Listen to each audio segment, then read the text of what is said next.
네, 미국의 주간 실업보험 청구 건수가 24만 5천 건으로 2주 연속 증가하는 모양새. 요거를 보니까는 뭐 여러분들도 아시다시피 미국의 경기가 약간 둔화되는 부분이 있는데 그 둔화되는 부분은 네, 이걸 보시면 아실 거예요. 네, 미국의 이거 4월 20일 오늘자 발표인데요. 미국의 필라델피아 제조업 지수가 마이너스 31.3 지속적인 하락세라고 하죠. 그러니까 상승세였다가 하락세. 네, 지금 계속 하락이죠. 쭉 하락입니다. 그러니까 영을 기준으로 해서 보시면 돼요. 영을 기준으로 해가지고 경기 확장, 경기 위축 이렇게 보시면 되죠. 근데 지금은 아래도 경기 위축의 모양새가 있죠. 그리고 요때가 팬데믹 때 있거든요. 코로나 아시죠? 그때 수치에 근접하고 있는 모양새가 있습니다.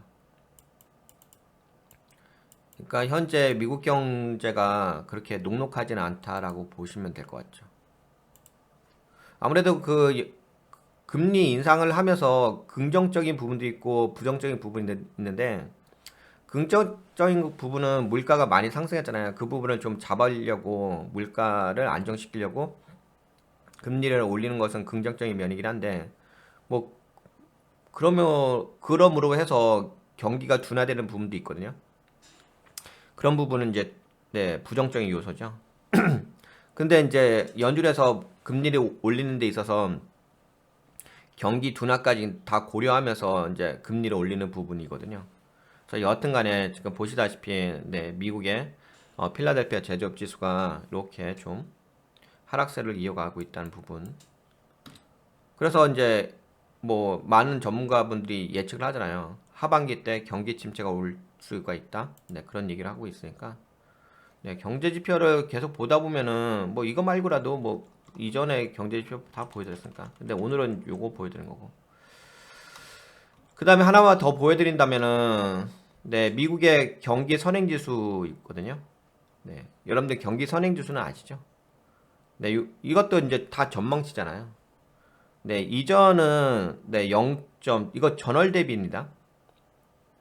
네, 전월 대비 0 마이너스 0.5%였는데 이전 발표에서는 이번 발표는 마이너스 1.2 더 빠졌죠. 그러니까 경기가 더 안 좋아졌어요. 이것도 마찬가지예요. 0을 기준으로 해서 보시면 돼요. 0은 이제 경기 확장이라고 보시면 되고 0 이하는 경기 둔화, 위축 이렇게 보시면 되는데 네, 위축이 계속 이어지죠. 지금 2개월 연속 이어지고 있습니다. 미국 경기가 위축된 상황이 지속되고 있다는 부분. 물론 뭐 지금 위축세가 경기 둔화 부분이 너무 심하게 이어지고 있다고 볼 수는 없어요. 왜냐면은 물론 경기가 그렇게 좋지는 않습니다만 여기잖아요. 그러니까 이때 팬데믹일 때 있잖아요. 팬데믹일 때는 완전 빠져버렸잖아요. 그렇죠? 이렇게 폭락했죠. 그래서 지금은 너무 위축하다, 너무 안 좋다 이 정도까지는 아닙니다. 왜냐면 여기 보시다시피 파동 자체가 이렇게 빠졌다가도 다시 올라가고 빠졌다가도 다시 올라가고 근데 아무래도 약간씩 이 저점이 더 내려가죠. 여기 보시면 요 저점이 계속 내려갑니다. 그래서 약간의 위축이란 부분이 뭐 이런 식의 모양새죠. 이런 식의 모양새가 있습니다. 그렇죠? 계속 빠지는 부분.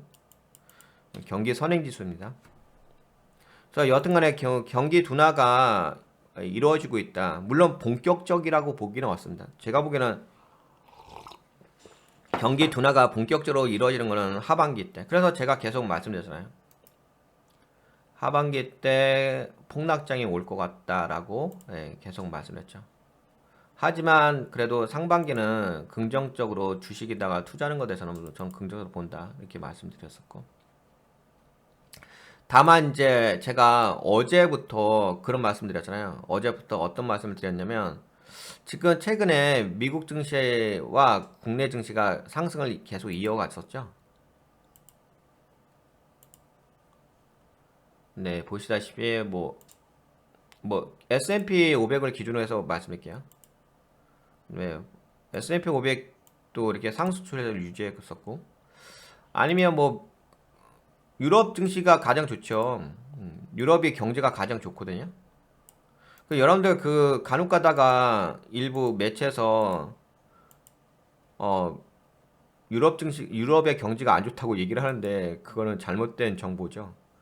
근데 그 유럽 경제가 안 좋다고 얘기하는 거에 대한 근거가 뭐냐면은 영국을 예를 들어서 근거를 대고 있습니다. 근데 영국은요, 아까 전에도 말씀드렸다시피 EU에서 탈퇴를 했습니다. 그렇기 때문에 영국은 유럽 경제라고 보기는 어렵습니다. 그냥 영국은 그냥 영국 경제인 거고요. 근데 영국 경제를 대표적으로 보여주면서 아, 유럽 경제가 안 좋다 이렇게 얘기했는데 그건 영국 경제가 안 좋은 것뿐인 겁니다. 네, 보시다시피 네, 유럽의 경제는 매우 좋습니다. 유럽은 그때 그 러시아 우크라이나 전쟁이 터졌을 게 미리 준비를 했잖아요. 미리 에너지에 대한 이제 관리라든지 준비를 해가지고 유럽 경제는 매우 좋은 상태고요. 준비를 하지 않았던 나라들은 경제가 좀 안 좋은 부분이 있는 거죠.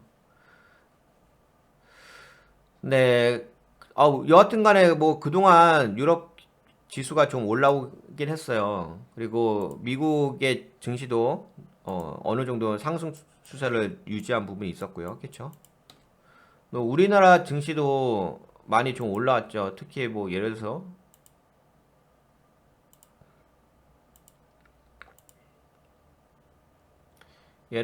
코스닥을 예를 들어서 볼까요? 네, 코스닥의 추세가 네, 많이 상승을 해줬죠. 그러다가 지금은 어제로 약간 꺾이는 부분, 약간 롱바디 블랙 캔들 나왔죠. 네, 그동안 상승 추세가 꺾이는 부분이 있습니다. 뭐 예를 들어서 이런 거죠. 뭐 지금의 모양새로 본다면 네, 올라갔다가 상승을 해줬다가 꺾이는 타이밍. 여기서도 한번 꺾였잖아요. 그렇죠? 여기서도 한번 꺾이고. 예, 그래서 상승하다가 좀 꺾이는 타이밍이라고 보시면 될 것 같습니다. 다만 이제 그런 부분이 있는 거죠. 어떤 부분이 있냐면 우리나라는 어제 러시아의 갈등 부분이 더 촉매 역할을 하는 네, 그런 상황인 것 같습니다. 물론 글로벌 증시도 좀 꺾이는 모양새가 있긴 하지만 우리는 좀 더 가속도가 더 커지지 않을까? 네, 그렇게 예상되어지고요.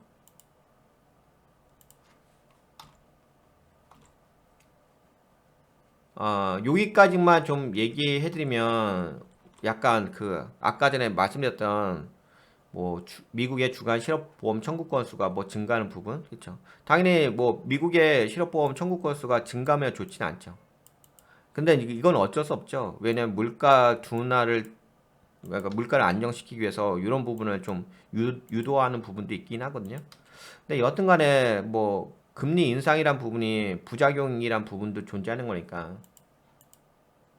그래서 미국의 부작용이란 것은 그 미국 경제의 둔화, 경기 둔화를 의미한다라고 보시면 될 것 같습니다. 이렇게 보시게 된다면은 여러분들 지금 왜 오늘 미국 증시라든지 유럽 증시가 약세 모양새를 보였는지를 알 수 있긴 하겠죠. 경기 지표를 보고서.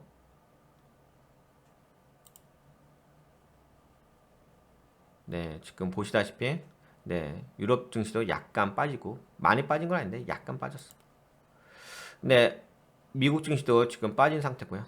예, 경기 둔화 우려로 인해서 빠졌다 보시면 될 것 같습니다. 다만 우리는 또 경기 둔화 우리나라 뭐 좀 심각하긴 하죠. 예, 많이 심각하죠. 우리나라 거의 기초 체력이 우리나라는 뭐 거의 기초 체력이 없다고 보시면 돼요. 예, 그런 상태에서 러시아의 갈등 문제까지 불거졌기 때문에 좀 더 충격적인 영향이 있을 것 같습니다. 제가 보기에는 다른 미국이라든지 유럽보다 또 한 거의 2배 이상의 최소 못해도 1.5배 이상의 충격이 더 미칠 것 같습니다. 경기도나 우려에 대한 부분에 대해서. 네, 그러면 이제 요거 전반적인 흐름은 이해하셨을 것 같고, 요건 여기까지 보고